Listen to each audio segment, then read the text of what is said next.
All right, guys, we're back with another podcast episode. Still don't have a name, haven't even tried to come up with one. But anyway, I'm here with AB, and this is like our fourth or fifth episode now. And we've got some Something like mobile, that. yeah, we've got some mobile gaming news and topics to talk to you guys about. So, yeah, AB, you wanna say hi? Yes, sir. It's your boy AB. What's up, guys? Jaboosle here. And welcome to another exciting podcast episode, and the unnamed podcast episode. We have tons Yeah. of news for you guys today. Jab and I have come up with a bunch of topics to cover, some exciting gaming news, some exciting YouTube content creator related news, and just a bunch of more stuff. And we hope you guys enjoy the podcast. Thank you for all the love and support on these podcast episodes. A lot of you guys seem to like them, and we hope to continue to do more as long as you guys keep enjoying and watching them. Yeah, for sure, for sure. So, I think the first topic that we're gonna go over is one that actually just happened right now, like literally today, I should say. And that is that Apple revealed their new iPhones, which normally I don't think it's something we would really talk about, but with the iPhone 15 Pro and Pro Max specifically, it seems like they're kind of going in really hard with the mobile gaming stuff. So I actually uploaded it here on the video on the channel. I mean, and AB's got the video playing right now. They showed off a bunch of mobile games playing on iPhone 15 Pro, including some PC and console games that are actually going to be coming. It seems like exclusively to the 15 Pro and 15 Pro Max. So AB, you got anything to say about it? First of all, the graphics and stuff that they have been showing off for the new, I guess you can consider this like the next generation of like mobile gaming. This is like truly like PS4 PC level of graphics, and this stuff looks amazing. I wasn't expecting this level of announcement today, bro. Did you see Yeah. this coming? Was this something that was like on the horizon? Was it hinted at or anything, or is this completely out of nowhere? At least to me, this was completely out of nowhere because I did not see any leaks or anything suggesting that games like this, like Resident Evil 8 or Resident Evil 4 Remake or whatever, were coming to iOS. Usually when Apple does these events, they do mention mobile gaming and they'll just say, like this is the fastest iPhone ever or whatever. And they'll show off a couple of like random mobile games, but this time, I mean, they've got like actual developers like coming out and saying like, yeah, we've got these next gen features or whatever coming to iPhone, specifically the 15 Pro and Pro Max. And even older games like Genshin was included there, and they're like, we have some new effects and like new things coming specifically because of the new hardware improvements in the iPhone and stuff. So this was like completely unexpected, I think, and honestly, it seems like they're just kind of taking mobile gaming a lot more seriously for some reason. Definitely, for sure, dude. One thing that I wanted to ask was who are technically developing, like for say for example, the Resident Evil 4 remake gameplay. Who is developing that? Is that Capcom themselves? Did they hire like another third-party studio similar to what we've seen with, for example, EA hiring Industrial Toys to make Mhm. Battlefield Mobile? I just don't know if we know any of that information yet, but I'm Yeah, I just don't. curious as to who was able to do this because this is like never before seen levels of graphics here. Yeah, I mean I think that this is the actual like original developers because like this guy here is obviously from Ubisoft. We know that they've got like a mobile team now and stuff like that. But when it comes to like the Resident Evil stuff, for example, I believe that's the director of the game. Like he's from Capcom. So that's another thing that kind of surprises me is like we haven't really heard of like Capcom setting up a mobile studio for, anything or whatever. Like it really is just kind of coming out of nowhere. And so I don't know like what the process is. I don't think they've even mentioned like you said, like do they have a mobile specific team, or is this the main team bringing the game over to iOS and stuff? They just haven't really revealed too much information, but they do say in the video that both Resident Evil Village and Resident Evil 4 Remake are coming before the end of 2023. So they're literally coming out in like 1, 2, 3, 4 months. And it's kind of crazy. It's kind of like normally you would expect, I mean, here on mobile, we always expect, the soft launches, the betas and all that stuff. And it's like, no, they revealed this, and within the next couple of months, this is coming out, and we don't even know who's making the game or whatever, but obviously it looks incredible. This looks absolutely incredible. I was reading the notes. They said that they're including like ray tracing graphics. Ray tracing is like fairly new in gaming in Mm, general. I think it was popularized with like the next generation of like console games like PS5, Xbox Series X.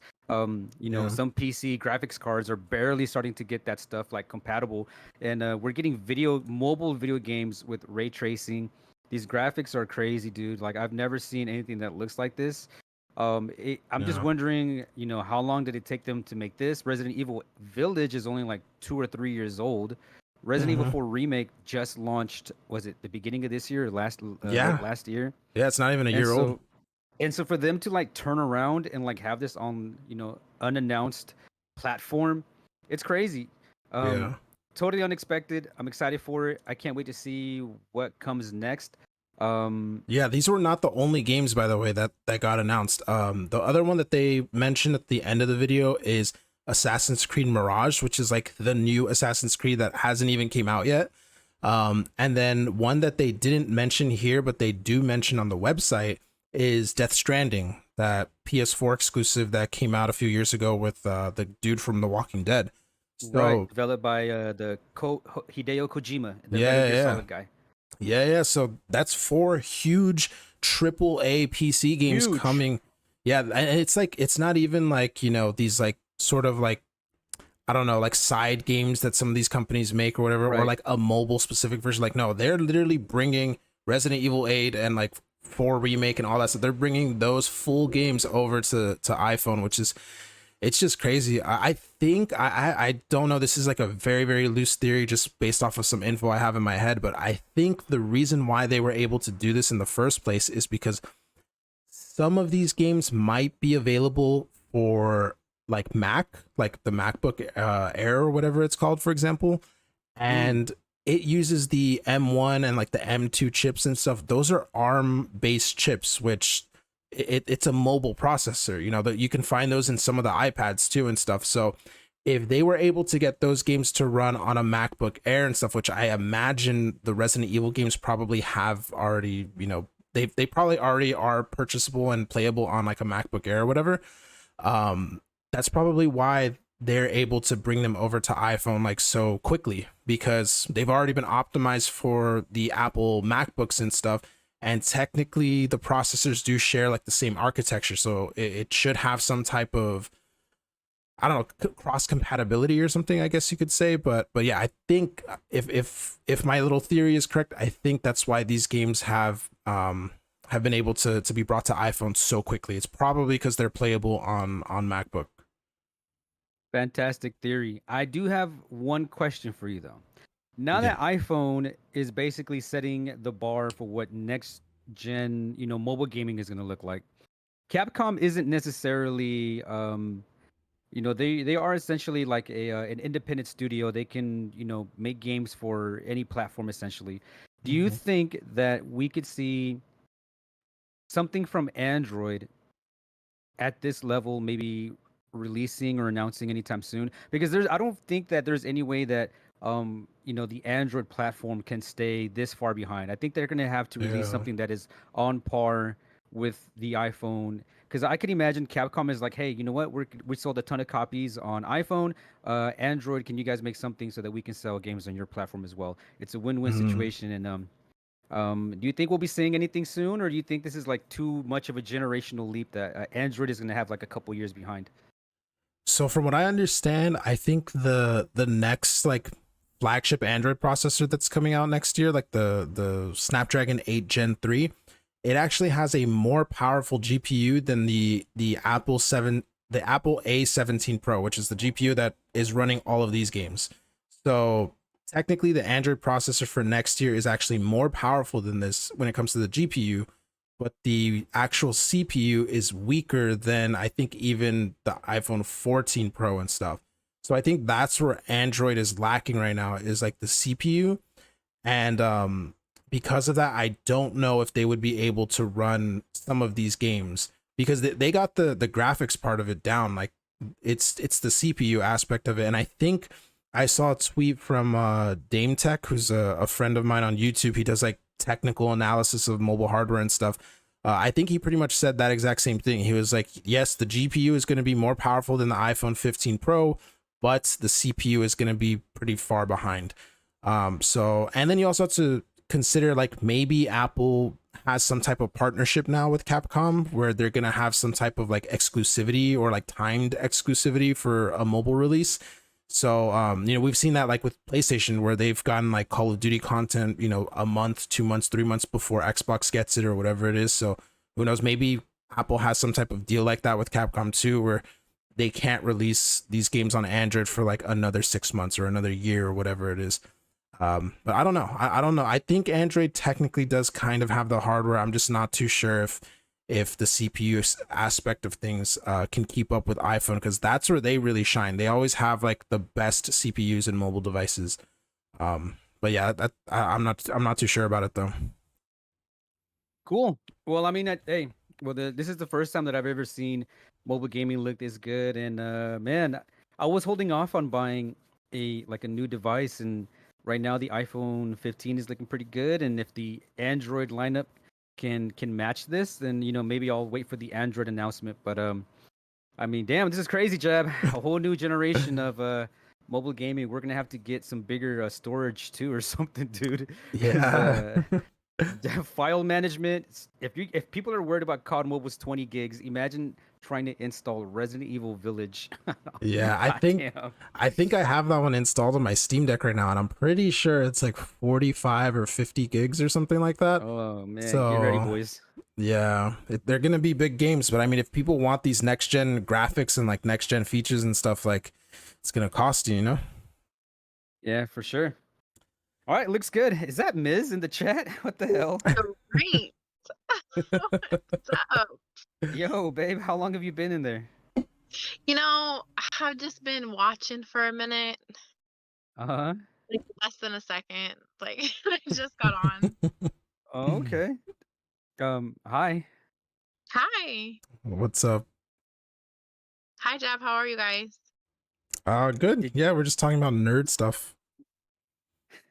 You My just came in like crashed our stream, babe. Yeah, Yeah. that's what I Babe. do. I was telling Jab earlier before we started the recording that we really liked the One Piece live action series. Did you like it? We do. We do. I need to We watch did. that, man. Yeah, we binged it kind of. How many episodes is it? Is it like 10? Yeah, I think it's like 10. It was 10 total episodes, yeah. Yeah, Highly recommend it to anyone who hasn't seen it. Yeah, once I get started, I'll finish that in like a day and a half. It was really good. It was really good. It was better than we expected. It was probably like our favorite, I guess, like anime translation, because a lot of that stuff doesn't like. I'm a huge Cowboy Bebop fan, and the live action Cowboy Bebop kind of disappointed me. But the One Piece, I wasn't a fan going in, but watching the live action series was. I'm a fan now, and I'm contemplating watching all 1,000 episodes now. Oh, so you guys didn't see any of the anime before seeing the live action? Nope, not at all. Yeah, that's how it's gonna be with me. I think I watched the first episode of the anime, but I have not seen anything like past that. Yeah, no, it was really good. I'm excited for the next season of it because it was better than I expected. For sure, definitely better than what we expected. And if anybody out there is a fan, or you guys want to watch something new, I would highly recommend The only reason why I haven't watched it yet is because my uncle has my Netflix password right now, and it's like you can't. They're doing that whole thing because he lives in like Mexico, so they're doing that whole thing where like if I try to use it, it's like this isn't your normal household or whatever, so I gotta like haven't watched it yet, but now I definitely want to. Netflix is lame for that, to be honest. Dude, they've ruined no it. one else is. Huh? They've ruined it. Like they've made it so weird now compared to how it used to be. Hulu doesn't do it. HBO Max doesn't do it. Like no other really streaming service does that. Yeah, and then as soon as they changed everything, I was like, yeah, I'm gonna do the like cheapest option you guys have now or whatever, because it's crazy. It's crazy how much they switched up.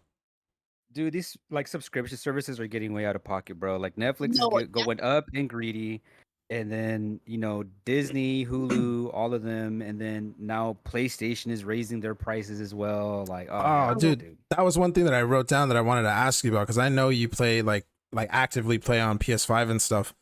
Uh-huh. That was crazy. The $20 or $30 price increase or whatever. Nah, bro. I think I'm gonna cancel. Well, my PlayStation Plus expires January of next year, and I think Hmm. January of next year will be the last time that I renew my subscription because I am not gonna pay that much money, bro. It's crazy. What was it like 80 a year now or 90 a year? Yeah, they want to raise it up. They want to go from it used to be 50 for the year, and Yeah. now they raised it to 60, and now from 60 to 80 for the basic, dude. Jesus. and then for the expensive, it went from 100 to 135, I believe. Damn. Yeah, Hell no, dude. I can't. I wouldn't. they're tripping. And this is, the whole, like the PlayStation Plus and all that, like PC gamers have said, "Oh no, that's why I play on PC because I don't got to pay for these prices or whatever to play my games." Yeah. Mobile does the same thing. Mobile's been free to play, you know what I mean? So mobile and PC for the win, because yeah, that's crazy, dude. You got to pay to play online on games that are built for online. Ridiculous. Yeah, like you gotta buy the game itself and then you still have to pay a subscription just to be able to play online. It was already like a dumb practice, but at this point it's like $80, $160 order. That's crazy. Yeah, and originally, I guess they wanted to, supposedly the fee for for the subscription was that they were going to provide you with like better servers, better services, voice Mm, chat, friend communities and stuff like that. And every month you were going to get like one free game to download into your library. But the majority of the games are always like, really old games or like indie games that, no one really cared about. So I yeah. just feel like there was never any like true value with their PlayStation Plus service. And maybe if they included like an exclusive here and there, like, hey guys, here's Yeah. a Sony exclusive with your subscription, then that'd be like, oh cool, at least I know I'm gonna get like first dibs on exclusives or something. But like No, yeah. nothing, nothing comes out of this really. I think that's something that Xbox does with Game Pass. Like it's $10 a month or whatever it is, I think, but you get day one exclusives, like you get access to them, like Starfield, for example, which is a $70 game and you can play it day one if you have a Game Pass subscription or whatever, which like that's not the That's case with awesome. yeah, like it's not the case with Sony. Like you still have to buy the $70 new God of War and the other $70 new Spider-Man game or whatever, and it's I don't know. I feel like in the last year specifically, Sony's been doing some really weird stuff. And it's crazy Yeah. because they were kind of killing it since the PS4. Like they were doing everything right. And then all of a sudden it's like these weird price increases. Apparently they're coming out with a PS5 Slim that's not even slimmer than the PS5 that already exists. They came out with that. Everyone was asking for like a new PSP, like a new PlayStation handheld, Oh and yeah, people were trolling on that handheld. yeah, it's literally useless. It's useless without internet, and it's useless without a PS5. So you have to not only buy a Right. PS5, you have to buy the PS Plus subscription, and you have to have constant internet in order to use it. And it's like they're just making such weird like anti-consumer decisions, and Yeah, it's what was this device called? The little handheld, I forgot already. Because I remember I saw it. I saw the design of it, and I was like, "Whoa, what is this? Like, this looks sick." And then, oh, here it is. It's called yeah, the PlayStation Action Portal. Portal. That's what it's called. It just design wise, I was like, "Whoa, this thing is badass! Like, what is this thing?"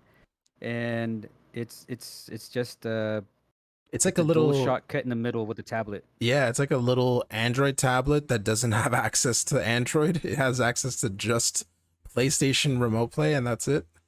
And apparently it's you would think too, like, okay, if they didn't put in, the money into like making this its own actual handheld that can run games natively and stuff, you would think it would have like killer battery life and like a really good screen or something. Because Right. where are they charging 200 for this for? Like why are they charging 200 for this? And no, it turns out the battery life is like 2 to 3 hours or something like that, and the screen is just like a generic LCD screen. Like it's not an OLED or it's not a or anything Yeah. like that. Like it's just such a weird product, and it's like it. Well, if oh no, go ahead, go ahead. You know, I was just gonna I didn't say mean to like cut you off. you could literally just download the PlayStation Remote Play app on your phone and like Right. buy a $50 controller, $100 controller or whatever, and you have the exact same experience. And more likely than not, your phone gets better battery life than this and has a better screen than this. And I was going to point out the price: $200 for this. A DualShock controller is $60. So then we're paying $140 for the tablet. Yeah, I'm For $50 more, you can buy a Nintendo Switch. yeah, no, yeah, yeah. You could buy for the same price. You could buy a brand new Switch Lite, or for like $50 more, yeah, you could buy the full Switch that like docks and everything like that. Like it's just such a weird idea. I'm honestly surprised that they made this. Yeah, because if you already own a PS5, that means you already have a controller because it came with your console. Mhm. And if you need to play on a separate screen for whatever reason, you can just do screen share with your phone. Yeah, exactly. So this is a useless piece of plastic.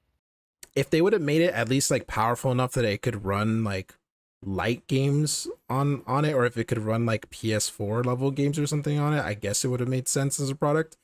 But it just makes no sense because it requires you to buy a $400 or $500 PS5. It requires you to be, constantly connected to the internet in order to play, which completely defeats the purpose of a portable console. And then you still have to buy this thing in the first place, so it's another $200. So all in all, you're going in for like $600-700 to get this thing. It's so weird. So Sony making a lot of bad decisions. Do you It, feel like a I- lot of these... yeah, Go ahead, go. AB. Oh no, I was just saying, does it, I don't know what Sony's thinking, with all these weird decisions that they've been coming up. It kind of feels like they're just trying to monetize in newer ways. I don't know if they're struggling. I don't know if their, game development department is failing or what. Because I heard that Sony, I guess, is actually, I guess, I don't know if I don't remember the source, but I remember hearing somewhere that Sony as like a company loses a lot of money, but their gaming is where they generate a lot of their profit. So things kind of offset there. So I'm Mhm. wondering if they're just doing all of this to just kind of, I don't know what other projects are cooking up or what, but it's just very weird decisions, and I hope people make better decisions. Me, I'm probably, like I mentioned earlier, I'm not going to renew my PlayStation Plus service. It just seems like way too expensive. I'm probably going to be playing more on PC and mobile than console. And maybe Yeah. except for like the PlayStation exclusives. If there's like a, I don't know, like a Horizon Zero Dawn Part 3 or The Last of Us Part 3, those are single player experiences. I'll play those on PlayStation. But as far as Yeah. multiplayer games, if I have a free option, I'm going to go for the free one. I think there was some leak like documents or whatever a while back, and it was concerning how much money they spend on developing some of their exclusives. And I think for Horizon and The Last of Us Part 2, both of these games cost Sony like over $200 million to make. And God damn. yeah, it was a crazy amount of money. And so I wouldn't be surprised if some of these things that they're doing, like making this weird product that no one really asked for, or increasing the price of what is it, PS Plus. I wouldn't be surprised if it's because how much money they pour into making some of their exclusives. Because that's a lot of money. I mean, that's just 2 games, and you're already at $500 million. And obviously, these games generate a bunch of money anyway. But they take 3, 4, 5, 6 years to develop. I wouldn't be surprised if that had a sort of like if it had something to do with why they're doing the things that they do. Hey, Jab, I saw this pear, and why are you biting the pears, dude? Dude, so I went to the store last night, and I always buy a bunch of pears for like my grandma and stuff because she likes them. And I literally wasn't even looking at first. I just grabbed the little, the little clear plastic bag that you put the fruit in, and I just went to reach for it, and I just like last second I was like, oh wait, what? And then it was that I was about to grab the one next to it, and I would have touched it for sure. And I was like, wow. And I took the picture because I'm like, it's crazy. It's crazy how nasty people are, man. Like, So would you wait? So is this from a person or is this from a critter? no, it was for sure a person. You could straight up see Yeah. the bite marks on it. Because I've seen produce be chewed up by rodents, and you can see their little like teeth marks, like the way they drag their teeth. You can see like the two big teeth. Oh, it's so nasty. Yeah. No, and what's crazy too is that the fruit section is right next to where like their security guards are always standing. Cause I guess it's like the cold area, you know, there's like a lot of refrigerated stuff. And so every time I go into the store, there's a security guard just standing right there. And I'm like, there's no way that someone was like chomping on this fucking pear with a security guard right next to them and I got wonder if away I can with find it. you the picture that I wanted to show you. It's a rat sitting on pan dulce. Oh Let's my see. God. Let's see if I can find Ooh. the picture. Oh, hold. I think I can find it. It's rat sitting on pond. See if that look Oh, heck brings the no. result. No, sitting on. Hold on. I'm trying to find you guys this rat, dude. It was kind of viral. Where's it at? I don't think I'm gonna find it. But anyway, it was a rat chilling. I wonder if I just Google rat chilling. Let's see. Was it in a was it in like a supermarket or was it in like a Yeah, yeah, it was in a supermarket. I would probably have to Google it to find it. But yeah, it was like a local thing. This big old rat just chilling on the pan dulce. Damn, man. Speaking of rats, I want to talk about this. Me and Jab have been talking about this. Oh. Mr. Beast. Oh, what the hell was that? Mr. Beast. I'm not. What the hell?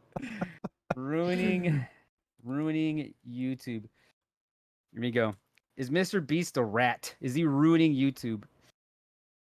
He makes a Is lot that of it? Oh, money. it was right But there. I Yeah. think AI is about to take over in a lot of ways. It's already doing it. Did you not see the robots on the sidelines of the where they were having football, and then the sidelines there was like these robots that were just like had towels and stuff like that. I guess they were handing out. They were literal robots just Damn. walking around. Did you see that? No, but Nope. that sounds crazy.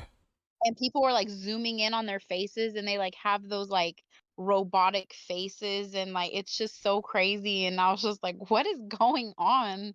This stuff is just going on and on and on. Like it's getting more advanced every day. It's crazy.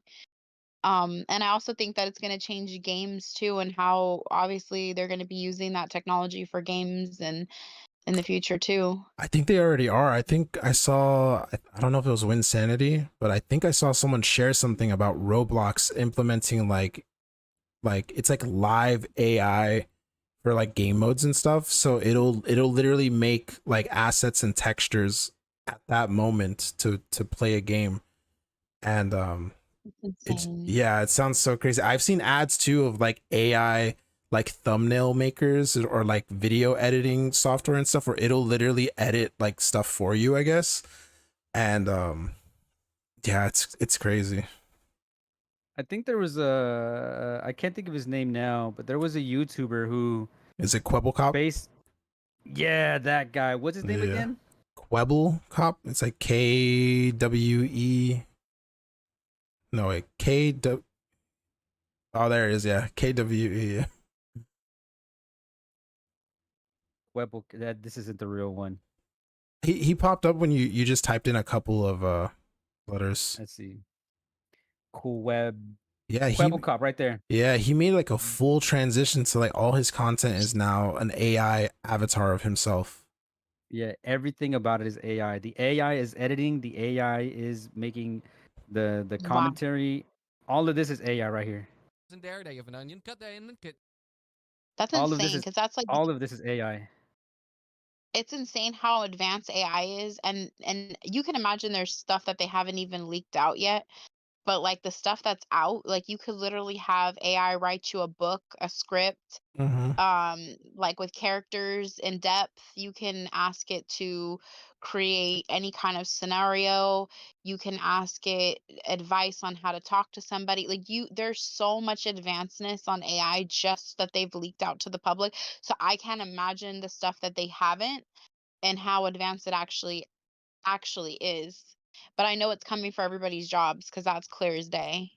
I think I saw like a presentation of I do you know Jordan Peele, the Yes. Oh, the director? director. Yeah, Yeah. I think it was him doing the presentation, and they were talking to like filmmakers or whatever, and they were talking about how it was I think it was an official like product from Adobe that they had in the works, and it was like AI based, and they were basically taking someone's like voice, putting a script, and it was like saying that script like perfectly almost, and it was just like the implication of like how it was going to affect, I guess, the industry or whatever.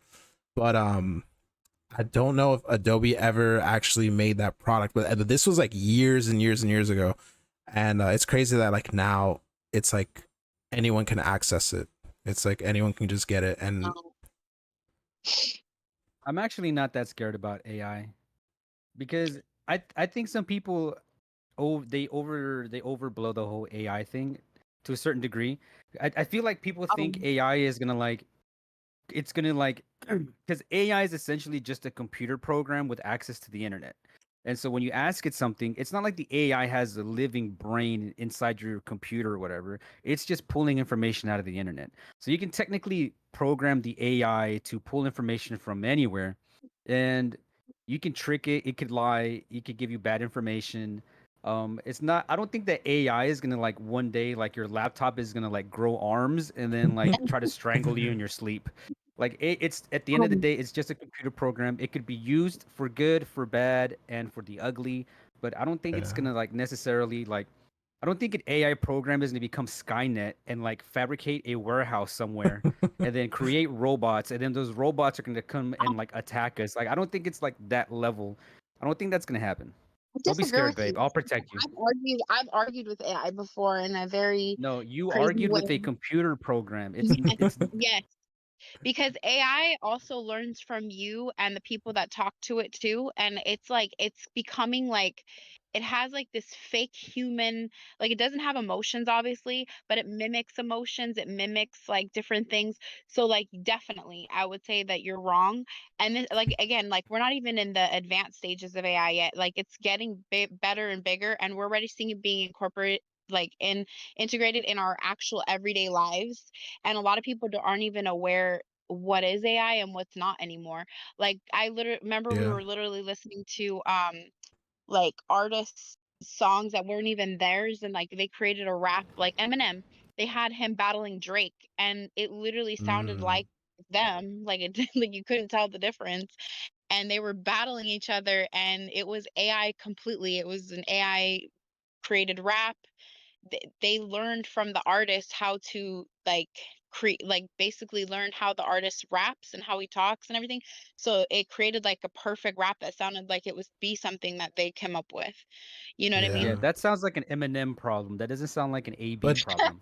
no, Yes. AB, because you have hundreds if not thousands of hours of like public like data of your voice, and now of your face too, and your members only videos, but most of Oh your my voice. god. So realistically, maybe someone could get, a few They can trick samples of, Miz. yeah, I've yeah. already say about They can AB, trick and it's Miz. That's right. Ace could probably use AI to pretend to be me, send the AI to trick Miz into like emptying our bank accounts. oh my gosh, that's true. But one thing I was gonna say is I've asked AI about you, AB. I've asked it about you, and it's actually not even having ever probably talked about you in its entire life. It basically told me what you were, what you were about, what you do. Said you stream a lot. And I It asked knew I if was it was, Mexican. huh? It knew I was Mexican and my knee hurts.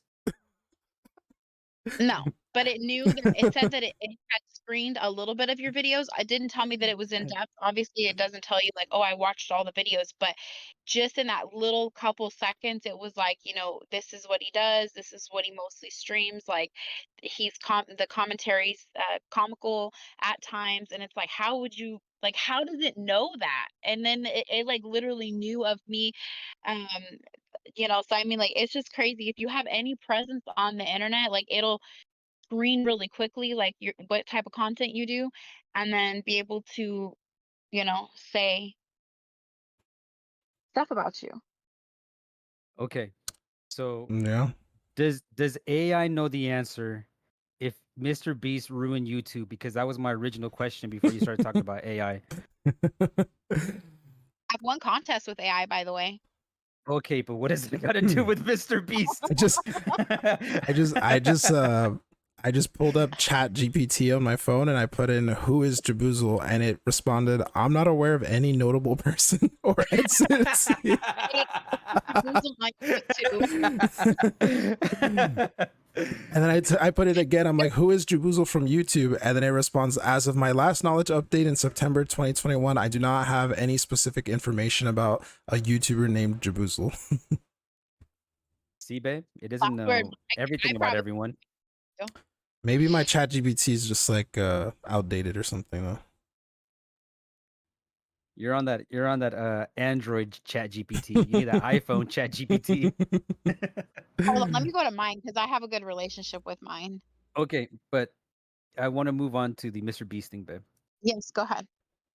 Okay. Yeah, so Since- so I like how I mentioned to you earlier, in that one podcast or whatever, they asked Ferg, and Ferg's like a big, from what I got of the that interview, Ferg's like a big Mr. Mr. Beast fan. Like he kind of looks up to him, and he, you know, Mr. YouTube.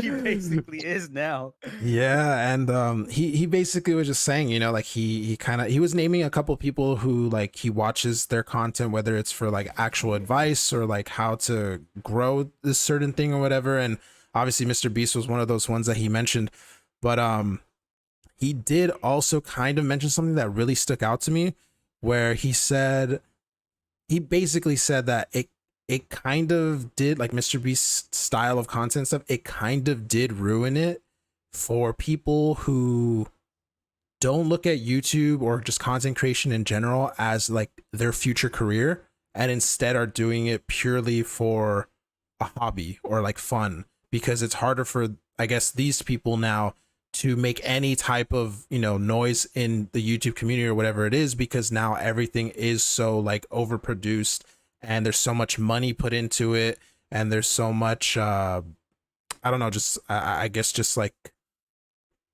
it just kind of becomes like a machine, I guess. And he did mention how people who are doing this just because they want to, you know, have like a little side hobby, it kind of has gotten worse for them, and I kind of agree.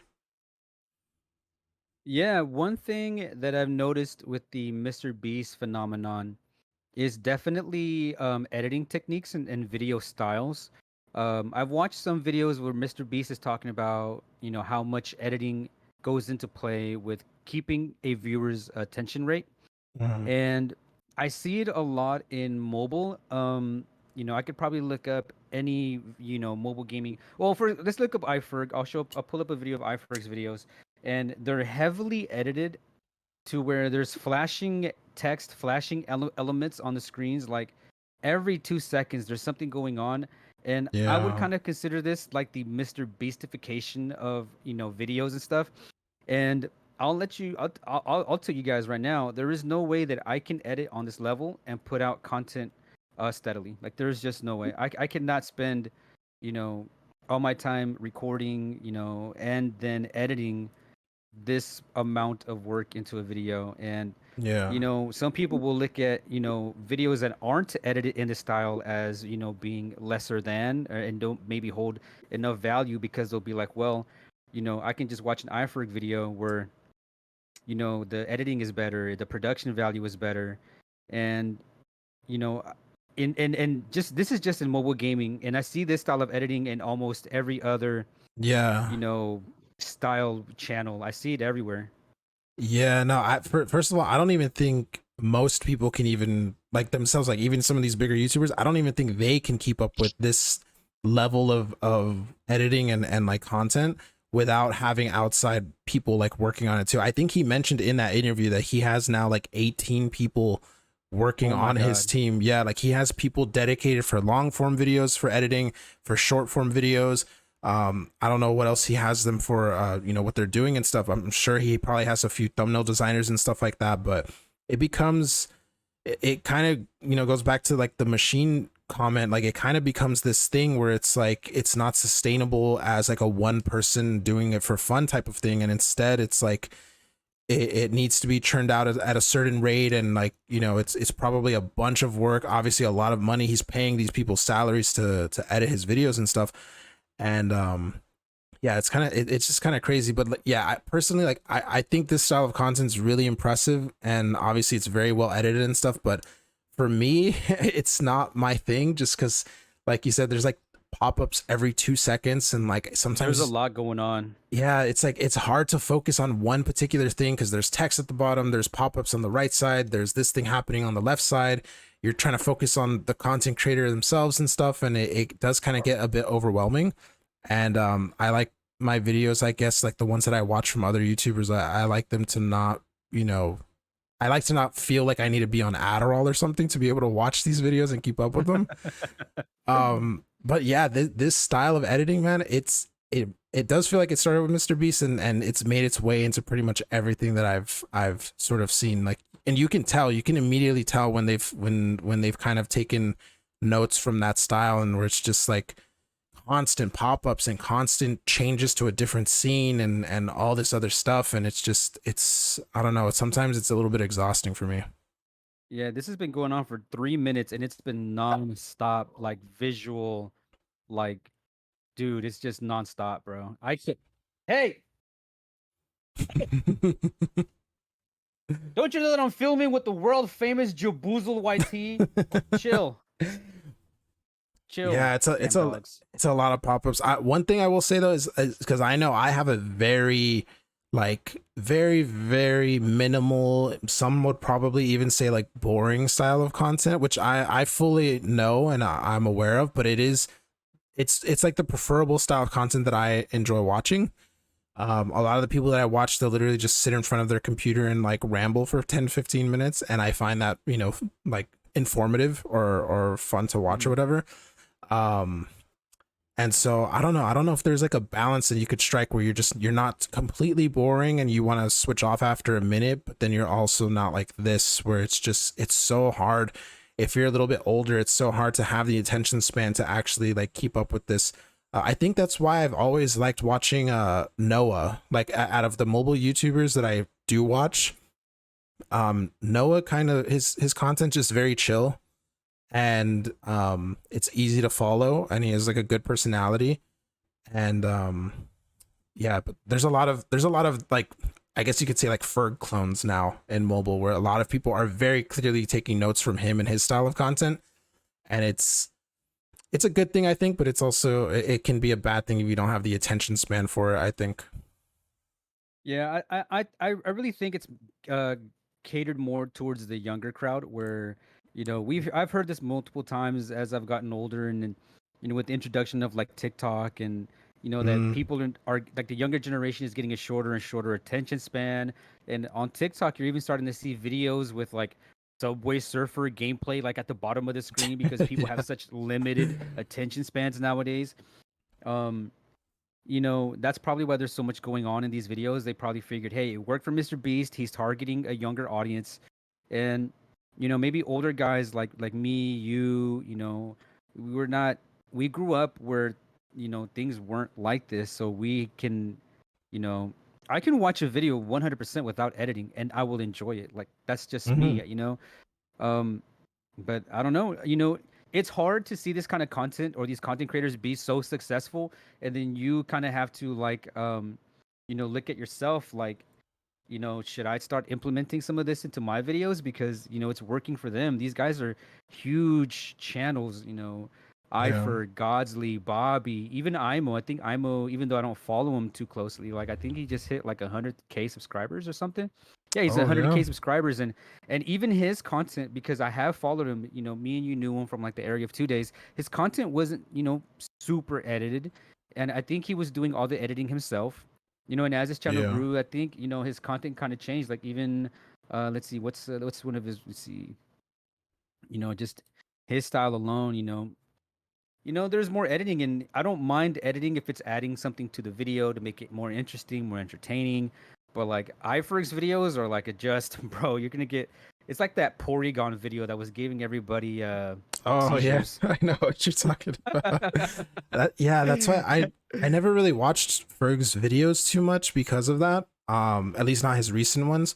But I do like watching his streams because obviously there is no editing, you know. So it's just more, I don't know, simple and like raw, I guess. But yeah, that's one of the things that I find kind of hard to, it's kind of hard to find mobile, like popular mobile YouTubers that I can like actually enjoy and watch and stuff, because it does feel like everyone's trying to be like a Ferg 2.0 or like a Mr. Beast 2.0 type of thing. And I respect it, like don't get me wrong, it's a lot of work still, it's a lot of production value and stuff, but it does kind of, I don't know, it does kind of feel a little bit kind of feels a little off when you don't necessarily click with that style of content or whatever, and everyone is doing that, you know, like it makes it kind of hard to find someone that you kind of relate to a little bit more, which is why I think I was a little bit more drawn to like your style of content, Noah, Jokesta as well. His is usually very chill, not very super edited and pop-ups and all this stuff. Right.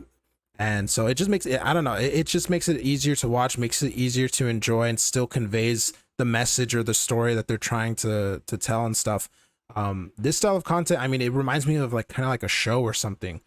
And that's not a bad thing, obviously, but it does kind of I don't know, it's not something that I think I want to watch like 24/7, you know. Yeah.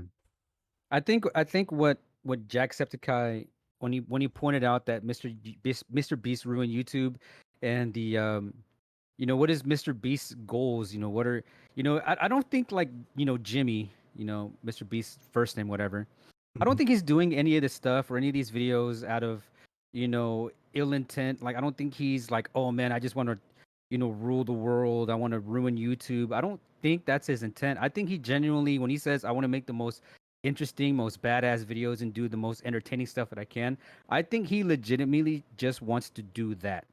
But Yeah, yeah, he's for just gotten sure. so big. He's scrutinized for everything that he does. Whether he's helping people or donating or whatever, anything that he does, he's at the top. And when you're at the tippity top, people just put a big target on you, and they're preying on your downfall. They want to take your spot. You know. Yeah, Um, but unfortunately, I yeah. mean, there's you can look at Jimmy's content and be like, hey, you know what? I could probably implement something simple from his videos into mine. Maybe even if it's just, or the way a clip transitions into another clip, or, you know, just to make it a little bit more interesting. But I don't think Yeah. he's intentionally trying to ruin YouTube. I just think he's just gotten so big, and that's because of the people. The people generated with it. They resonate with his content, and if he wasn't resonating with people, he wouldn't be where he's at. So, um, I would always say that it's Jimmy didn't put himself there. The people put him there. And Yeah. so, you know, who's to really blame, No, yeah, That's yeah, my take on it. 100%. I think it's just like, yeah, he does have a target on his back just because, you know, he is like the most successful. He is like the best, I guess you could say. And it's just like it is kind of tough though to have any type of like, if you're not with it, then you're kind of immediately labeled like a hater or something. But I don't think it's, for at least for me, or I think it's not that at all. It's just I think I like it in like doses instead of like a constant thing, you know. So I'll check out a video of his every once in a while, or same thing with like Ferg or something like that. But it just doesn't. I think it's probably just because I'm too old. Honestly, it just doesn't click with me like it does with the younger crowd and stuff. But that doesn't mean Bro, I you're think. 20 years younger than me, dude.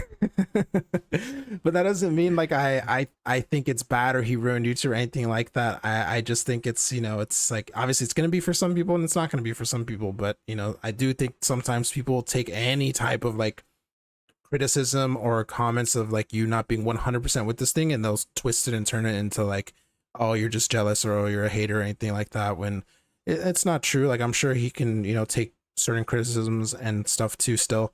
um but yeah, I definitely do notice, in even just in our little community here on YouTube, like I do notice that like it's very clear that his influence has had an influence even in mobile gaming, which is completely separated from what he does. You know, the, Hmm. like you said, like when you watch it, like the little techniques and stuff like that, you can pick that up and implement in your own content. And I think I've seen that influence more and more and more and more as some of these content creators that were around like our size or like 40, 50, 60K and stuff, as they've gotten a little bit bigger, you can clearly see the influence. So you can see the reinvestment in their content where they're using the same thumbnail designer as, you know, YouTuber X or whatever who has 600K subs and stuff. And it kind of does, I don't think it ruins YouTube, but it kind of does make it a little bit boring when everyone has the same thumbnail, everyone has the same editing and the same like overused, oversaturated colors and pop-ups and stuff like that. And so that's why I like to stick more with I keep saying it, but that's why I like to stick more with content creators that actually resonate with me, like you or Noah or Jokesta or even Bobby Plays, which I've started to watch a little bit more of recently and stuff. But yeah. Yeah. Yeah, I'm definitely more into like the chiller content creators. You know, not so much in your face. You know, I do like a good, you know, performance. You know, I like to see some enthusiasm and energy in, you know, in a piece of content, whether that's live streaming or a YouTube short or something. I do want to see a little bit of passion in those videos, you know, Yeah, but yeah, you know, yeah, for sure. I don't want to see like a you know, like, you know what I mean? I don't want to see Porygon videos every Yeah. video. You know what I'm Yeah. saying? But there's definitely enough space on, I would say, on YouTube for anybody and for everyone's style. You know, sometimes I've come across some videos of people that, you know, are 100% not my style, but you know, I look at their channel and I'm like, wow, you know, they have a, you know, good following, you know, hundreds of thousands of subscribers. It almost looks like they're doing too little of work, but their content resonates with somebody, and those people are, you know, are supporting them. And you know, if you're, you know, on gonna do the YouTube thing, and you know, don't feel like you have to match Mr. Beast's quality. You know, Mr. Beast is on another level now. He's, you know, no one's. It's gonna take a lot of money to meet his his production level. Hmm. And you know, and even something like, you know, like you mentioned, iFreak has 18 editors now. Like, there's probably, bro, I don't even think I'll ever be able to afford one editor. So, you know, I can't compare myself to those people, but I know that I can still, you know, build a channel. I can resonate with people. You know, as long as you know, as long as the content is genuine, you'll find people that will recognize it. Like they say, real recognize real. So, yeah. I mean, I've seen, you know, like I said, I've seen channels from different types of styles, different genres, different niches, and they all eventually find their way to the right audience. So it just kind of depends on what individual people's like personal goals are. But Yeah. I think we got to be realistic as well. You know, Mr. Beast has reached a whole nother level now. I think he's transcended what YouTube was originally supposed to be. Yeah, no, for sure. And even if it's not for me, I still fully much respect like that style of content. Especially when it's someone like Ferg, who when you hear him talk about it, you can actually tell like this is someone who does have a very similar goal to Mr. Beast, where it's like I just want to make the best and most like mainstream sort of content that I can.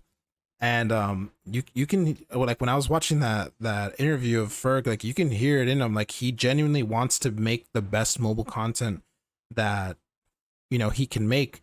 And so even if it's not your type of content, like it's, you still have to respect it. Like you kind of got to respect that grind and stuff. But yeah, if anyone who's listening who's like a small YouTuber or wants to be a YouTuber or whatever, like that, you definitely, like AB said, you definitely don't need to look at some of the bigger guys and be like, I have to be this or I have to be able to match this or whatever, because it, for most people, it's not going to be sustainable. It's not going to be achievable and stuff. You just need to find out what is the type of content that you like and what is the type of content that you want to make, and find some type of balance that fits both of those things, where you like your own content and that's all you really, you know, that's all you really need. It doesn't need to be this same style or the same, I don't even know, like same production value of someone on top. It just has to be something that you're proud of, that you put out and stuff. And that's kind of what's been able to keep me going. There's definitely been times where I looked at some of these bigger YouTubers and I'm like, why am I not at that stage? And I think like, do I have to do this? Do I have to do my thumbnails the same way? Do I have to find someone to edit my videos to be able to edit it in a similar style and stuff? But for someone like me, it makes no sense to make that style of content because I don't even watch that type of content. I don't necessarily, you know, enjoy it. So it, you know, you just kind of have to find out what you like and just do you. Hold on a second. I got a sound effect for that. Hold on 1 second.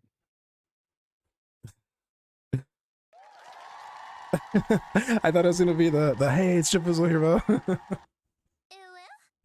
Oh my god. Dude, remember last week's video we were talking about, reaction content and is reaction content okay? Oh yeah, And yeah. yeah, so we kind of like we're like, okay, well, XQC, he's an entertaining guy, and you reach a certain point where you gotta just react to content or whatever. But I came across this iFreak video because of JHC Gaming being in the thumbnail. And I actually watched this, and let's see if it plays. Okay, so it's playing right now. It's one of JHC Gaming, a friend of ours on the channel here, and he didn't credit JHC Gaming anywhere in his video. Um, he's crediting his own channel, so it says description, my channel, my stream channel, my meme channel, my channel, my clips channel. Here's my social media channel. Here's my Facebook. Everything about his own Yeah. social media, but he never credited JHC Gaming like at all in the description. And so I actually commented on it. I said, at JHC Gaming is a channel since iFreak didn't bother to credit the goat. So JHC Gaming, I'll stand up for you, broski. I'm not gonna let the man hold you down. Yeah, that's kind of I mean, when you use someone else's content, I feel like that's like the standard. You at the very least be like, go check out their channel here, and then you link their Yeah. channel or something. Like it's At least. yeah, it's common courtesy. So yeah, that's kind of messed up. But I imagine, I don't, honestly, after hearing he's got 18 people working for him, he probably doesn't even do this stuff. Like he probably doesn't even do the tags or the descriptions or anything like that anymore. He probably is just like recording, and then he sends it off, and then they sort of do everything. That's how I would imagine it, at least, especially with the amount of content he puts out. But no, yeah, that's definitely something, like, as a content creator, you kind of have to be on top of. Like, if you're gonna use someone else's content, you gotta shout them out at least, and tell people where it came from. Yeah, yeah. At least, even in the video, I noticed that on Twitter, a lot of people when they reshare like TikTok content, they'll try to edit out the original poster's like tag or whatever, so that you can't even like follow that original content creator even if you were like to search it up, because you can't get it out of the video itself. It's pretty messed up. Yeah, that's so scummy. I've seen exactly what you're talking about, and it's so obvious too when it's like, oh, I saw the original of this, and why is it cropped in this specific area where their little their name was or whatever. Well, yeah, if you do that, it's like you're purposely being like deceitful and trying to make this content seem like it was yours or whatever. But yeah, at the very least, especially with someone as big of an influence as Ferg, like you can link the person's YouTube channel or TikTok or whatever it is. Like, yeah, it shouldn't be that hard for a 2 million subscriber channel with hella money and hella editors. yeah, and that's a big YouTuber. That's a big YouTuber that he's doing it too. Like, that isn't JHC like, how much subs does he have? He's like at 300K. Damn, yeah, that's a imagine if like you were like a 1K YouTuber and you saw Ferg using your video, your content stuff, but then it wasn't linked to you at all, or like your name wasn't. That would suck, dude. That would I'd suck. be like, bro, hook me up. Yeah, man. I didn't even realize that Miz wasn't in the chat. Miz left us. Oh yeah. She didn't say bye. She was tired of hearing nerd talk. She's like, I'm out of here. Miz is back.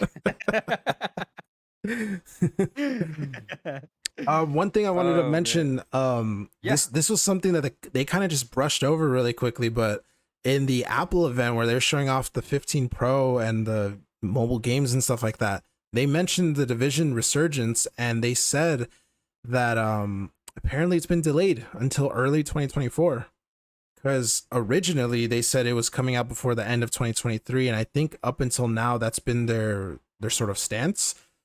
But in the presentation, they had the dude from Ubisoft on behalf of the Division Resurgence, and they just kind of threw it in there where they were like, the Division Resurgence arrives on the iPhone in early 2024 or whatever. And yeah, it seems like the game's been delayed for a few months at least. Yep, I seen your tweet about it. You're right. They mentioned it in the video. Anybody watching the podcast, make sure to follow Jaboozle at Jaboozle on Twitter. He be sharing all the fantastic news on the fly. He just does it. I don't know where Jab is, but he always manages to post the latest news.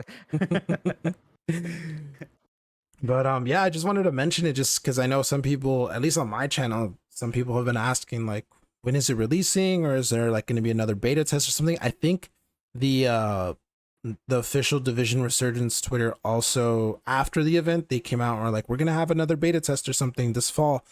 But yeah, it kind of sucks because I was really looking forward to this releasing before the end of the year, and it looks like we're gonna have to wait till 2024 for this game.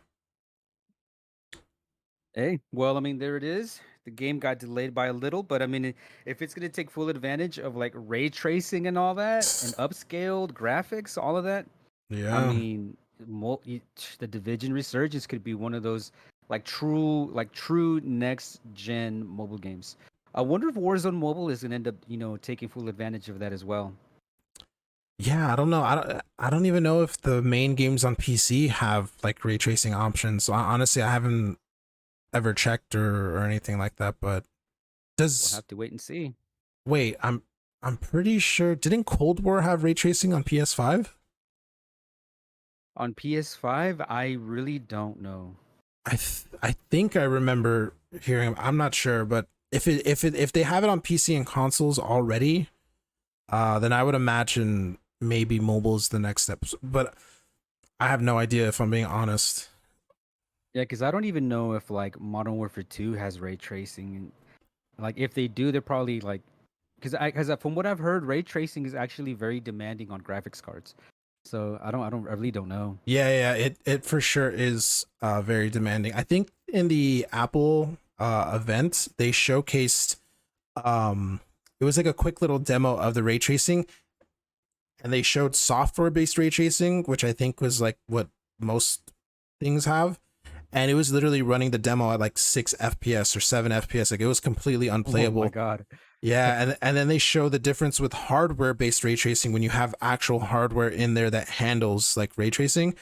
And they showed the iPhone, and it was running a ray traced like demo environment in a game at a solid 30 frames, which is impressive for like a mobile device to be able to use ray tracing at 30 FPS. Like my Steam Deck, which is a portable PC handheld, if I turn ray tracing on, even on the lowest settings, like in Cyberpunk, it'll literally get like single digit FPS. Like Oh my god. yeah, like it cannot, even something like the Steam Deck that is like actively cooled using PC level components and stuff, even that thing cannot handle ray tracing at a any type of level. So the fact that they've gotten an iPhone to do it, it's crazy.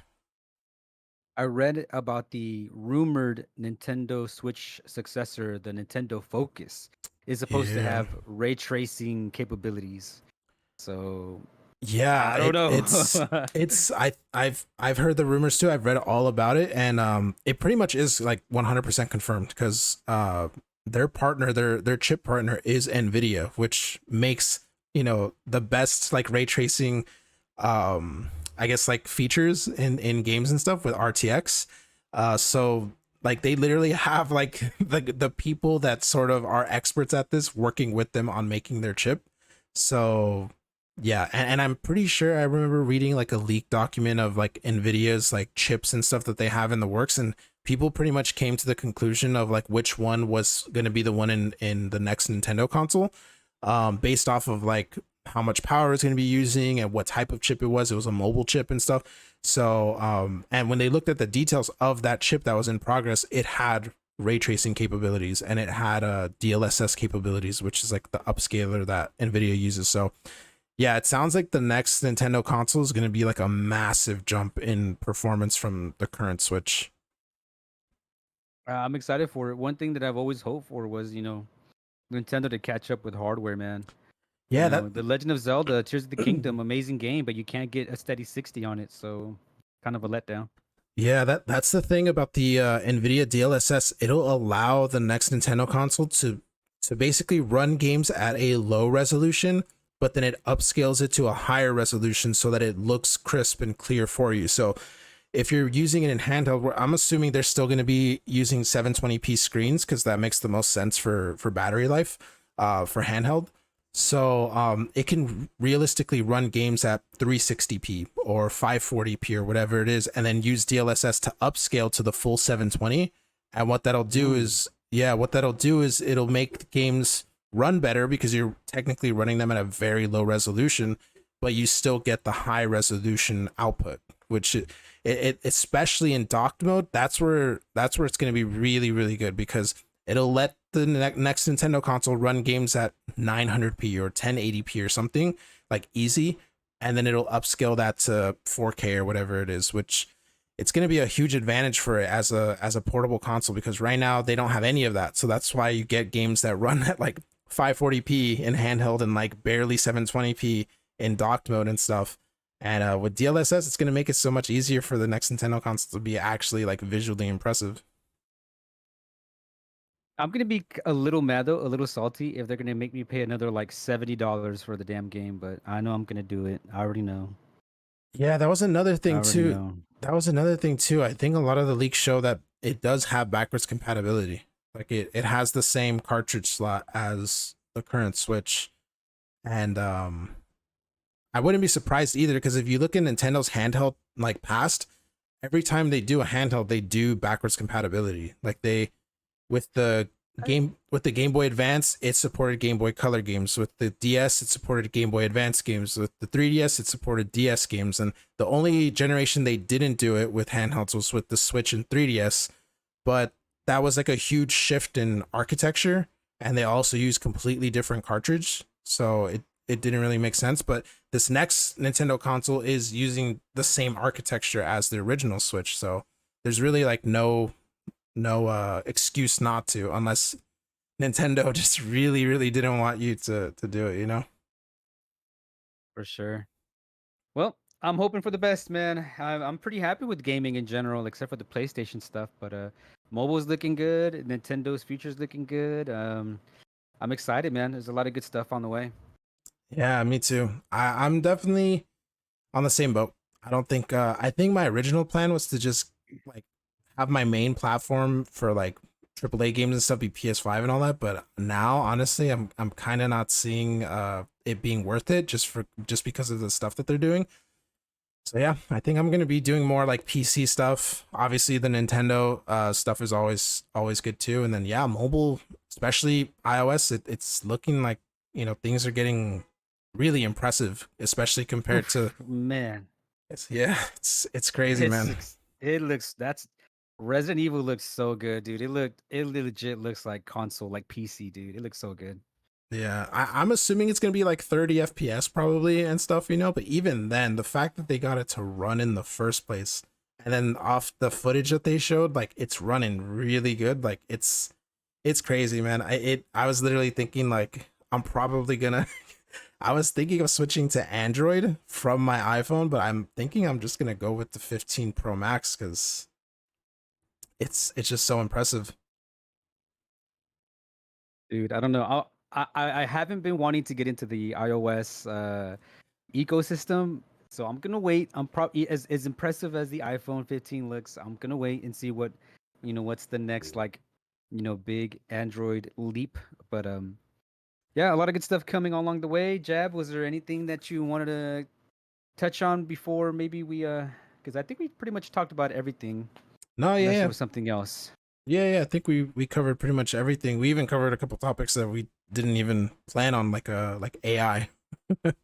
But Oh yeah, Miz just kind of like came in and left, and I thought maybe that wasn't even the real Miz. Maybe that was Miz AI. maybe maybe that was a demonstration to show you how dangerous AI was, like to really get it through you. Oh my god.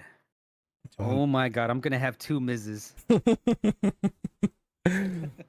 No, but yeah, I think we covered pretty much everything.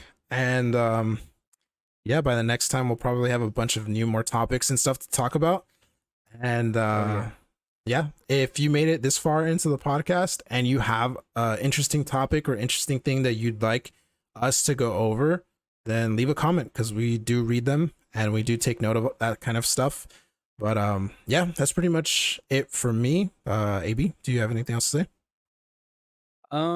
Nah, man. Just thank you to everyone. Hope you guys are enjoying the podcast episodes. If you enjoyed it, hit the like button.